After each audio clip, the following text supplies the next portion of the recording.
Greetings, ladies and gentlemen. Welcome to another episode 6 of the podcast that I've still not named up until this day, but we are getting there. Today we have a special guest, as you can see, that's going to be joining me today. And I will leave her to do the introduction for herself. T-Berg, welcome. And would you just like to give a brief introduction about who you are, how old you are, and what you do, etc., etc.? Oh, you're on mute. So, sorry about that. No, there was noise in the background. Hi, I'm Teresa, aka T-Berg. That's my Twitch handle. I'm 36 years old. I am based out of Los Angeles, California. I have one teenage daughter. I have an infant son, and I've been out here, I think, going on 7 years by way of Hawaii. And I wasn't born and raised in a particular place, but if anyone was to ask me, I would say that I spent most of my life in Korea, South Korea, and Honolulu, Hawaii, and then now here in LA. Okay, nice. Thank you for that. Today we are going to touch on a very important topic. Well, I find it's quite important, and I was glad when you suggested that you'd like to speak more about this topic, because I feel like it bothers a lot of people and there's a lot of unspoken truth within the industry, so to speak. So today's topic is going to be on the realities of the corporate world. Okay. And something that I was thinking about for the past few days is that when you're in a good space in your workplace, it can sometimes change your opinions of what you had felt when you were in it before to, let's say, if you're happy now and experiencing what work life is like in general. And I say that because over the past few weeks, I've kind of found my flow again, which is a good thing. So if someone were to ask me how the corporate world is, I tell them that, if you are in a good space mentally, it will reflect upon your work, the way you treat people in the workplace, and the way sometimes people treat you. If people don't treat you well in the workplace, it wouldn't really bother you if you're in a good space. So I just would like to ask you, what are your thoughts on that for somebody who's was first, let's say, stuck in a rut and thinking that they wanted to get out of the corporate world to now where someone's found their flow again? I totally resonate with the idea that if you're in a good space, no one can really affect you. Um, and that applies to everything in life, not just with work. And sometimes we'll run into people at work, no matter how chaotic things are going. They never seem to be shaken by it. They always get their work done. They're always positive, and we strive to be like these people, right? The the monks, I suppose, of our workplaces. And when it comes to so in the corporate world, it's a little different. I think I'm sort of sheltered from it because my background is in tech, but from time to time, I do have to be front facing. I do have to work with folks that are from different departments where it is a little more chaotic, where it's a little more cutthroat, and people like to say. And I can definitely sense the difference in the vibes that people give off. They're a lot more stressed. They worry about the future. They Okay. are worried about the quality of their work, pleasing not just the clients, but their superiors. Whereas in my field, you just got to get the work done. Get the work done. You have to collaborate. You have to be open to criticism. You are often making mistakes. So not that you cannot find folks in the tech community who are in a bad place, who give off bad vibes. But for the most part, the nature of my work requires that we're harmonious. Okay. So what you speak of, I do try to stay away from whenever possible. If you don't need me at this meeting, I'm not going to Yeah, be I'm at the not gonna be. meeting. Yeah. Because it's something that I'd like to protect, right? The no matter how balanced we are emotionally, if it's a larger group of people who are anxious and are aiming to please, are greedy, cutthroat, it eventually wears you down, Definitely. no matter how optimistic one is. Yeah, no, I understand that. So I'm kind of trying to ride this wave as much as I can until, let's say, I run out of juice, so to speak. Right, right. But I should have actually started with this question first. This is one of the first questions because you said you were in tech. Can you just give us a brief synopsis about what you do, what your position is, and Yeah, yeah, no problem. I'm a senior software engineer at a company that works with insurance, healthcare insurance. I know that that's kind of foreign for people internationally who have universal healthcare, but we don't. So it is monetized, and we create ways for individuals to not have to sit there and process each claim. We deal with automation. We have a number of other products, but as far as the team that I work with, we work with the main selling point, mm-hmm. and that is automation of these systems that would have once required a person to click, click, click, or Okay. file. I see. Um, That's quite interesting. How long have you yeah. been doing? How long have you been a software engineer? Now going on 8 years. I went to school. I was working on my master's for information systems, and I was also pursuing my undergraduate in computer science. So it was a concurrent program that I was a part of. But I was growing weary of school, and I decided to just go ahead and hit up a what they call a boot camp, Okay. so I could be industry ready. And so coupled with the background of just having the foundations of computer science was really helpful. Um, and my first my first real job in with software engineering was with it was a third party contractor who was working for the Air Force, and they were dealing with their space systems. So that was really exciting. And from then it propelled me even further to have dreams of coming to LA and working for maybe even a gaming company. Mm. But I can now see that how I'm your out face here, just lit up as you mentioned gaming company. I love that. now that I'm out here, though, Mm. it's ruthless. Everyone's heard of the quality of cyberpunk, and Mm. it's just like what you'd mentioned. It's that stress. You got timelines, bad company Expectations. culture. Oh yeah, and it was felt in the quality of the game, especially when it Mm. was just released. Yeah, this is And I true. didn't want to be a part of that. So So did that kind of mark? Was that kind of your mark to be like, okay, I'm not gonna choose the gaming industry? I wasn't aware yet of the chaos that is the gaming industry or even the marketing world. Um, I started in LA with a digital marketing agency, and that was really helpful because it put a lot of names under my belt as far as which companies I've worked for, enterprise organizations. So it was very special. But when you're dealing with enterprise companies, these Mm. bigger ones, there is there's this essence of apathy they have because they're just so large. Mm. They forget about the little person, and Yeah.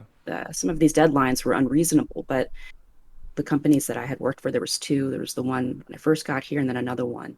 Mm. Um, but same nature of work. You don't get to sleep. I hardly got to Mm. see my kids. Um, Ouch.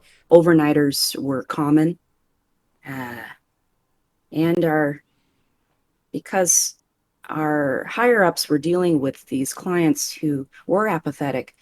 It sort of bleeded into the way they treated us. Mm.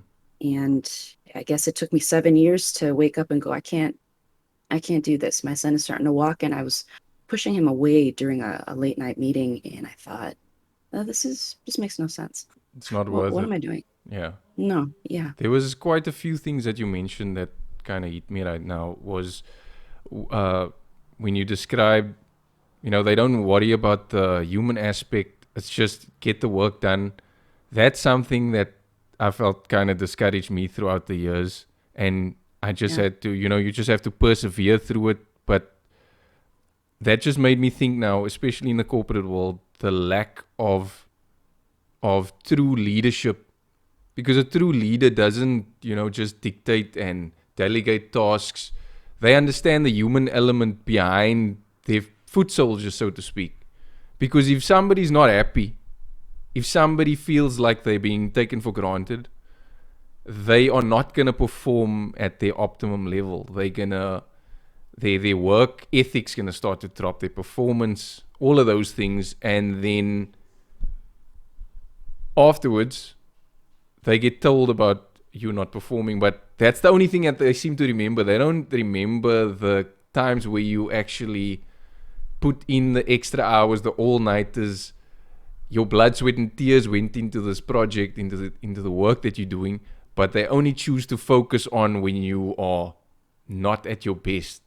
But they don't understand by them taking advantage of you, that's what's causing the decline.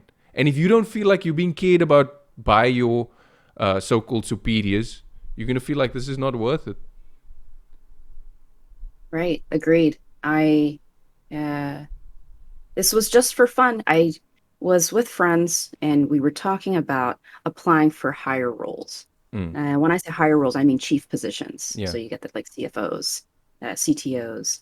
And one friend goes, yeah, well, I could go over this list of all my qualifications. And I said, I could go over how empathetic I am Mm. towards uh, the the smaller the smaller employees, the folks who go unnoticed.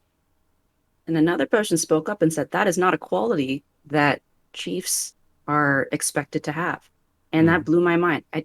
I had briefly worked as a director in my former workplace before I got here to the Mm-hmm. healthcare company, but that's not the same, right? Then I answer only to the chiefs. But obviously, when it comes to layoffs, when it comes to budget cuts, maybe even taking down an entire department, thinking about the the smaller the positions that don't hold as much weight, Mm. I suppose, at least what we've been used to in the corporate world, that is not a quality to have, to think of the human aspect, right? How Mm. this will affect Oh others. yes, definitely. Now, that's become the norm. So the company I currently work for now, the culture is centered around making sure that we're comfortable. Mm. I know that Virgin Airlines has adopted something similar Mm. where they focus on the employees and making sure that they're happy, and because they believe that happiness creates employees that want to do the work, that want to help you Yes. succeed. And I have to say that from everything that you've discussed that we've been experiencing, Mm-hmm. my company now really does believe in the person, and it's felt. My teammates are wonderful, and not not only do they get things done and they're earnest, but they're very kind. Mm. They're always willing to help. We it's the in It seems like it's their mindset that if one of us fail, we fail together. Mm. It's been a long time since I've been at a surrounded by folks who really cared, at least when it comes to work. Yeah. Um, So it feels like a healthy work environment. You don't just feel like you're being used, so to speak. right. It all trickles down from who's in charge. So our CEO is a very empathetic person. He was enlisted in the army, and he started this company because his in his hometown people were suffering from drug addiction, Mm. and he had family members who uh, became victim to this, and he was struggling with hospitals to try to figure out how they were able to get these prescriptions. Well, Yeah. it's because there was no database that these hospitals could confirm this person had already received that prescription, and these folks were taking their same notes to different hospitals or pharmacies to Mm. collect more than what they were supposed to. So this was, and for him, his mission was to fight some of these loopholes, Yeah. essentially pharmaceutical drug addiction. So because he had that, and that's setting the intention, we like to say, he set the intention of doing something good. And it's felt everywhere else. Not to say that sometimes we're stressed. Yeah, Yeah. deadlines can come up. But when it came to a point, I had said to my boss, I'm going to go ahead and look this over the weekend. Maybe I can stay a little bit later. He heard something similar from other folks, and he went ahead and made an announcement that for any of you who feel like you have to stay over the weekend or put in extra hours, don't. I'll go ahead and push the deadlines. I have never heard of that before. Gee. What do you mean push the deadlines? There's a deadline. It's like, no, Mm. no, no. We don't work for deadlines. I'm like, what? Deadlines What? work for us. That doesn't sound like something I've heard in the workplace before. Because usually it's just if there's a deadline, it's they won't ask you to work overtime. It's expected. It's like Yes. I had Yes. that I had that in the email one day that it was said to everybody in the team. This overtime was quote unquote required. I'm thinking to Mhm. myself, you didn't even go to every person on the team to ask them, can you work overtime? Because that's usually how they would do it. But now it was Yeah. just like you needed to do it. But Right. No. this It, this this agreed. person this person you're speaking of, he started a company a few years ago, you say? So I have to check the history, but it's not a very old company. They're Okay. growing very fast. And every company that starts small and that Hmm. grows quickly it comes with its issues. But the CEO does make time to address what some of our struggles, ones Yeah. that I personally, I'm fine. Yeah. I have and it's smaller things too. They've taken, if you're not familiar, we have a system where it's a ticketing system. That's Hmm. how we accomplish tasks. We can stay up to date on each other's progress, and we knocking out tickets. They say. Yes, yes. I've So seen IT use that many times, and when before they even do anything, they'll tell you, send me an email, log a ticket, email yep, CC help desk, etc., etc. Yes, I know what you're yep. talking about. So Um, this is the system that we use as well. yeah. They had taken away. There is no. They We measure tickets by level of effort. Hmm. They have completely, and I was part of this when they were transitioning from deadline based performance to uh, level of effort, Mm. which was really hard for a lot of us to grasp. We couldn't understand, well, but when is it due? And they're like, we're gonna move away from this. It's like, how hard do you think it's gonna be?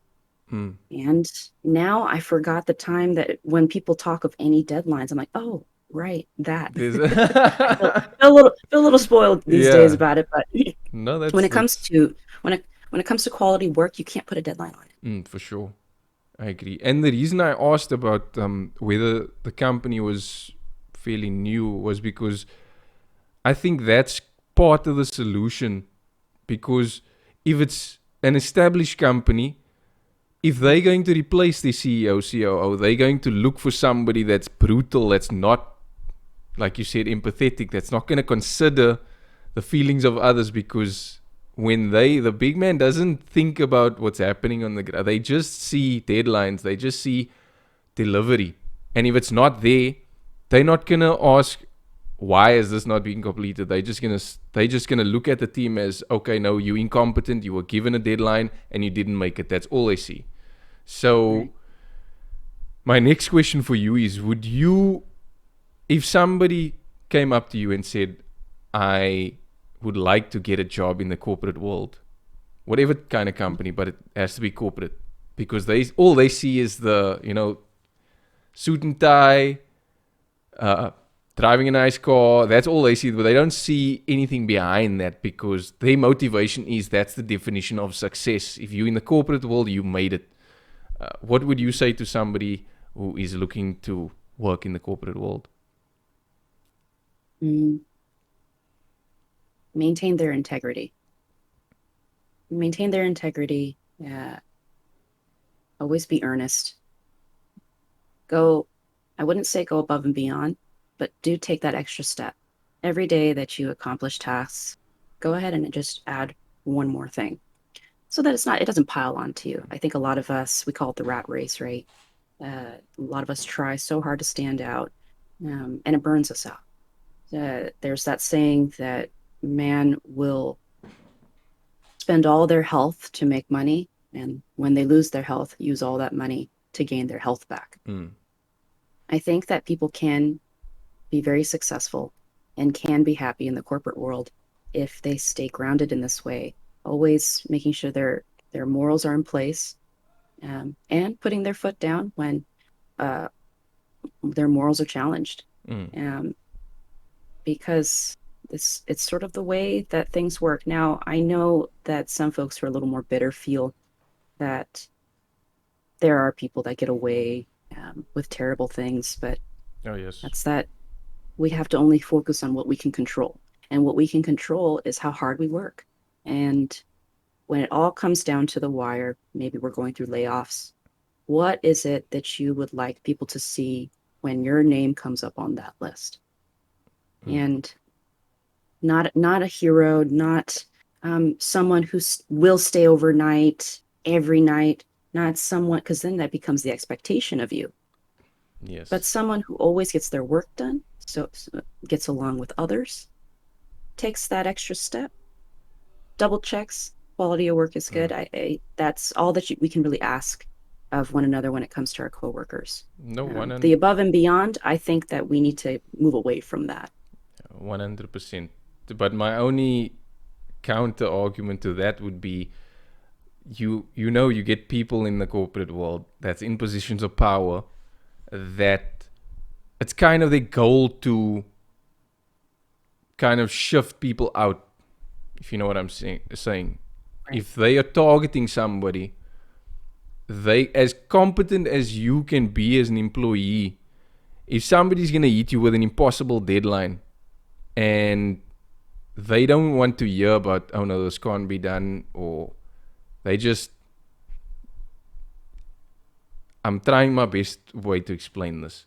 So you get overloaded with work, and then you're given a certain timeline to do that, and then when it's not done, that's kind of that's make or break, because let's say they're giving you this last chance, because I actually had this happen to me with my previous company, and I don't know, it seemed like there were more than one person that was kind of adamant to have me out of there. Mm. And eventually it happened, because when the retrenchment process happened, I had little to no ground to stand on, because they were no longer the people that I looked up to and that I trusted within the workplace were no longer working there. So it was just think of you and inside this cage with a pack of lions that are just, and you're the piece of meat that needs to be eaten. So For sure. that's another next question I have for you, which is trust in the workplace. Do you feel like the workplace is I keep saying place. Do you think it's a good space to trust people? Yes, no, maybe, and Yeah. why? Um, there was a lot to unpack with what you just said. Mm. Um, a lot of lies we tell ourselves that this is what we have to do. We have to suffer under this workload to succeed. In order for me to get into the corporate world and succeed, I have to do this. I have to be that meat in a cage with lions. Mm. So trust comes later when it's that mindset coming in to the workforce that needs to change. Mm. I don't have to be mistreated. I don't have to work until I can't think. I don't have to work for people who don't have a mission that I believe in. Mm. There are lots of enterprise companies out there that actually do treat their people well. Yeah. And we have things now, we have resources like Glassdoor where people give their reviews. They even talk on what the company's mission statements are, whether or not they believe in the CEO. Mm. So, and now when you asked the question earlier about uh, what I would tell someone going into the corporate world, this was the assumption they had already chosen a company. Mm. But if someone had not yet chosen a company and they say, I want to succeed in this field with companies like this, uh, Fortune 500 companies, Mm-hmm.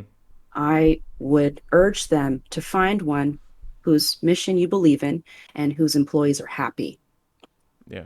And then when you get there, yes, I do believe, because that's how trust starts. Yes. And it's a two-way street. Okay, they interview us, but we have to also interview them.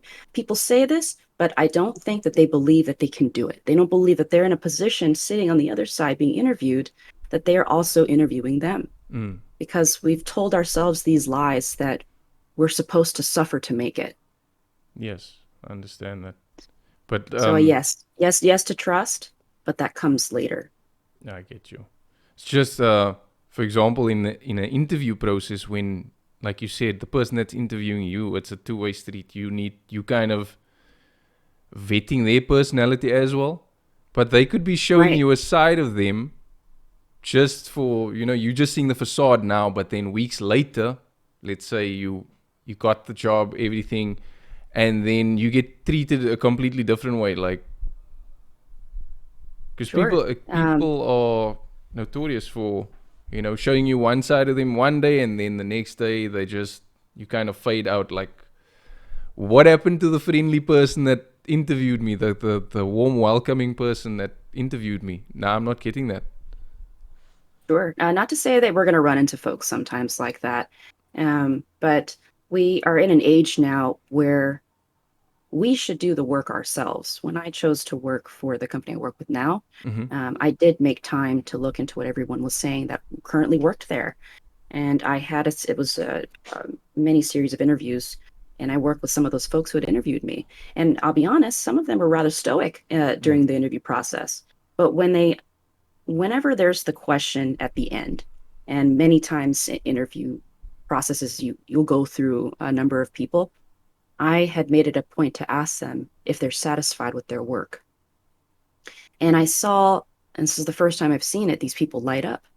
When first asked just anything about them, I'm sure that they were weary of the interviews that Mm. these folks had been assigned, but they lit up and they believe in the mission. They believe in the CEO, and that is what I saw. Things have Yeah. not now again, not to say people are going to have bad days also, Mm. um, but I could see that it was a group vibe Mm. that we like what we're doing and we're going to do it well, and we're going to find people who will contribute to this and not bring it down. Yeah. And have the same vision, because that's what it's all about. You need to find like-minded individuals to reach a certain goal. And Right. I think that's a good point that you made, that uh, everybody kind of needs to, like, even though we're going to have our bad days, like, I mean, that's fine, that's part of being human. But generally, Right. if you share the same vision as, the company, then I think it's a good match. um Right. Right. yeah. We need to discern the difference between an arrogance, though, coming into an interview. So, empowering sometimes will make people feel, well, I'm the one that's interviewing them as well. Mm. Maybe I don't have to dress up. Maybe I don't have to do the research about the company. Maybe I don't have to answer the questions because my resume says it all. You have Mm-mm. work on your part, rhetorically. We have work on our part to make sure that we present ourselves, we put our Yes. best foot forward, always. One of my good friends, this is the way that she sort of goes her day to day. She wants to make sure that she was just a little bit better than she was yesterday, just a little Mm. bit. Because we don't want to put too much pressure on ourselves to achieve perfection. But when we live a life of purpose Mm. and we're intentional with everything that we do, there's a satisfaction in that. There's a satisfaction that cannot be bought. Mm. No salary can match job satisfaction. This is true. Like, no amount of money you can offer somebody all the money in the world, but if it's gonna be a place that they're gonna be unhappy at, then what's the money worth? But There is a some. point where it stops. Yeah, apologies. There's a point Mm. where I, if if I have to take on certain responsibilities and roles and I don't feel satisfied, there is no amount of money. And I know that people well, what if it was a million? What if it was 2 million? Mm. There is no amount of money that I would be tempted by because I have been in that rat race already. Yes, yes. Something that just reminded me of a couple of years ago when I went to an interview. Um, you were talking about, you need to present yourself well, and you need to do research on the company, etc. When I was in this interview one time, the interviewees, I think that's the word, or the boss, whoever was interviewing me, there's a panel two, and they told me, as well as another friend who went to interview at the same place, they had told us that we were dressed too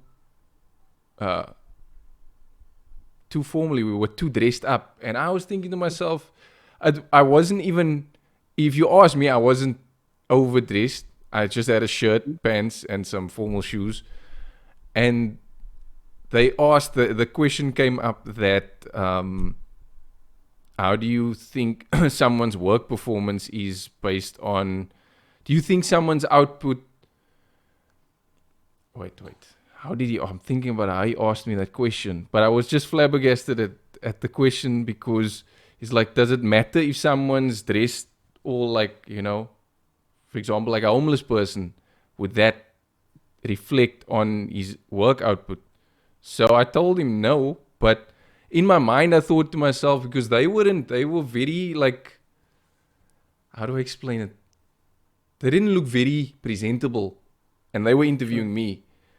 And to me, technically speaking, in the real world, it doesn't matter how you look. That's not going to determine how good you are at your job. But if you present yourself in a certain way in the workplace, it kind of tells me, it gives me an idea how you are with your work.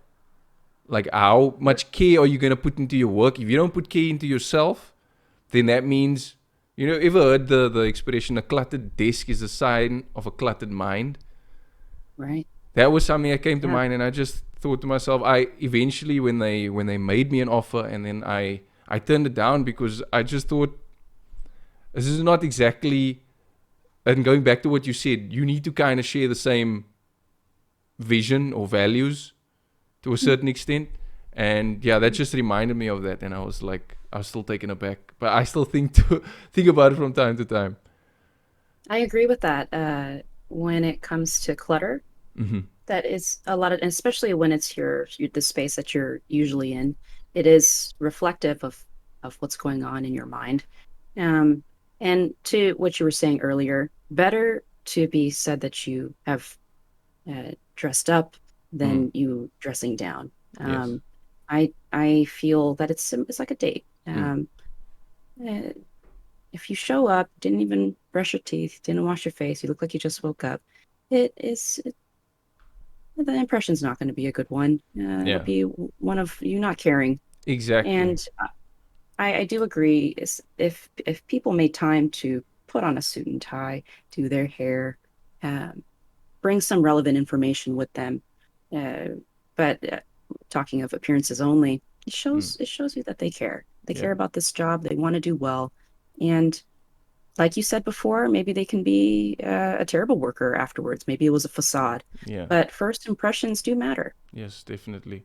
I was going to counteract that argument again with, especially with creative people. Sometimes we do have sort of everything's over the place, but then we kind of find a middle ground again and go through it.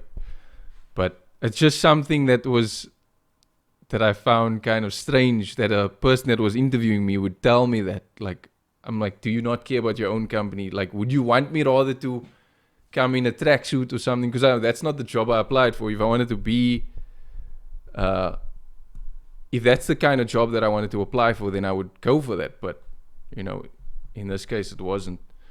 Right. Yeah. But, I feel brush your hair. Hey, brush your hair, brush your teeth. But I should think, wash your face. Damn. Yes, iron your shirt. Don't come there with a wrinkled shirt. I know. Because I mean, just throw it in the dryer. This was one of the directors, and he was just in what looked like a wrinkled T-shirt to me, and I was like, okay. Yeah, I understand what you're saying. It's one thing, right? Because he's comfortable with his own company. For sure. To just dress however you want to. I am a firm believer that you should allow your employees to dress any way they would like. That's that freedom of expression that gives us happiness. And the companies that I've been with, especially here in LA, they do allow me ultimate freedom. I thought even at having tattoos, and facial piercings would be a big no-no, but Mm. no one has ever said anything because it's sort of the norm. Mm. Um, but in that there's this, but it is the quality of the work that matters most, right? Yeah. So I find it odd that this CEO decided to point that out in you. I'd argue that perhaps it was a projection. Maybe it's because he's like, oh, this guy looks good. Don't remember him. No, that's sometimes why I think I should just, lower it down. I don't know. For me lately, No, it's just personally, I feel like if I'm if I'm cleaned up and I dress nicely, I feel like I can think more clearly. sure, If sure. I'm gonna wake up, because that's, let's say, during the pandemic, uh, when it was strictly working from home. At first, I thought, no, this is exciting. You get to sleep a little bit later. You can work from home. Everything's on your own time. But it actually, my performance took a dip because of that. Because I would wake Hmm, up, let's say, just before 8 o'clock, and then start at 8, but I'm still in my sleep. You know, I hmm, haven't cleaned myself up or anything like that. And then that reflected in my work eventually. Like over time, people started to notice this guy's performance is taking a toll. hmm. And then that's why nowadays I feel like I'm much happier that even though many companies have a policy where you can work a few days from home and let's say 1 or 2 days in the office. I prefer to rather go in just to have that routine, shower in the morning, go to work, commute to work, and then being surrounded by people that kind of it makes me feel better, it makes me work better, where I feel as if I'm working my own in isolation, I can't think. It's like I'm just Hmm. I don't know how to explain. It's like you're in a box. Although I Yeah. know some people would disagree with that because it's been said that many people have been more productive from home. How do you feel about that? Uh, yeah, I think that it just depends on the person.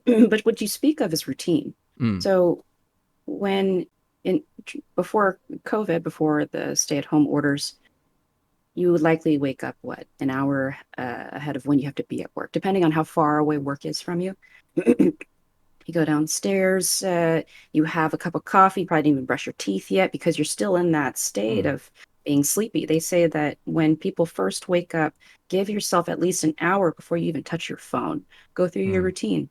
So when you were waking up right when work started, you didn't, you removed that routine that you once had. mm. And that's why you never quite felt like you were at work. Yeah, To be productive, uh, one has to fall into some certain routines that are good for us. And if that means that you wake up just a little earlier mm, and you do what you would have traditionally done if you had to go into the office, I'd recommend that.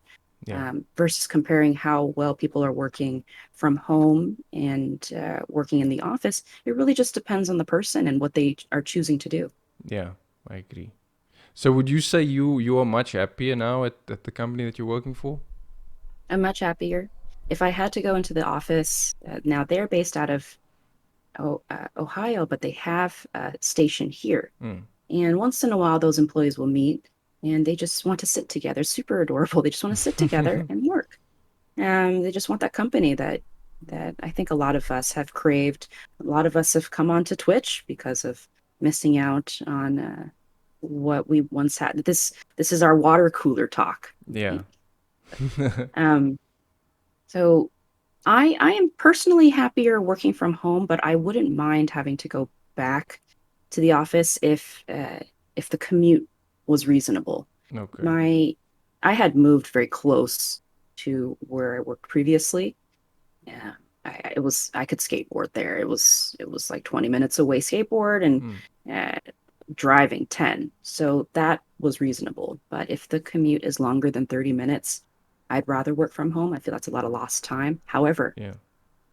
during the time that I worked for a company that was 40 minutes away, I did use that time for podcasts and Mm.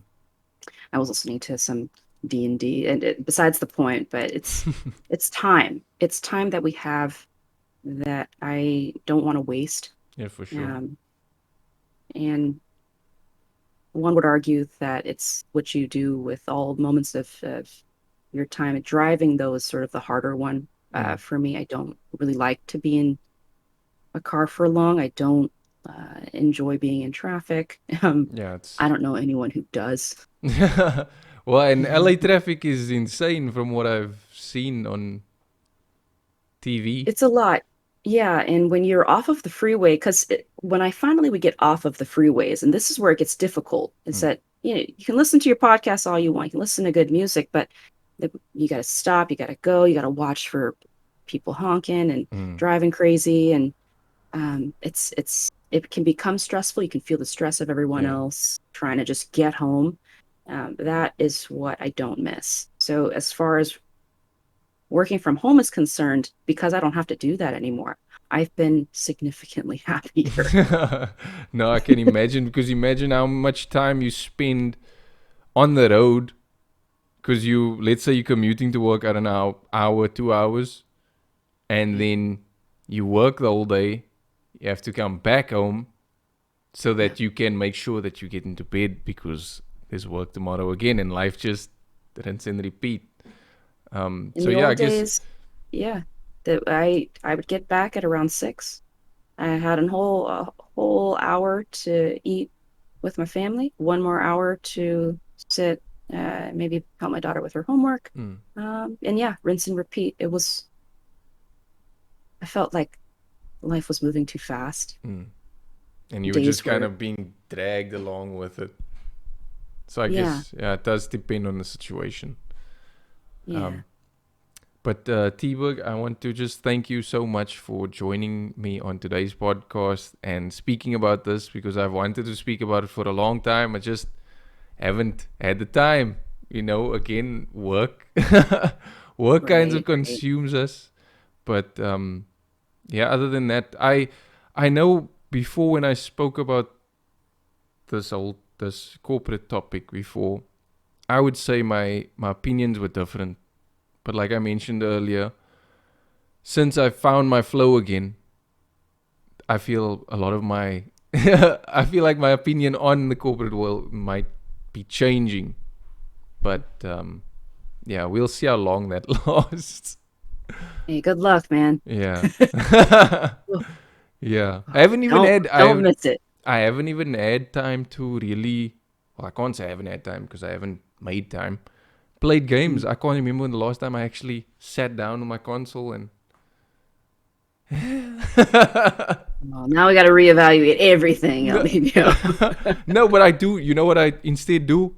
It's like come home, sort out everything that I need to, and then I end up either watching videos on games, but I'm not actually playing. No. Like I spend more time watching videos on games than actually playing them now because it's like okay, I'm too tired. You need to concentrate when you play some of these things. So it's Right, rather right. like if I'm just watching a video, I can just lay there and watch somebody else play it and enjoy the visual stimuli, so to Yeah, speak. that really shows how much you love games. Yeah. Yeah, when I couldn't play certain games either because I just a lot on my plate, I would watch Let's Play. This is before I found out about Twitch. Oh, okay. But yeah, I'd watch the Let's Play players on YouTube. Mm, Um, and hey, I was able to get my fix then. yeah. Nice. But you've still been okay. You have been streaming lately.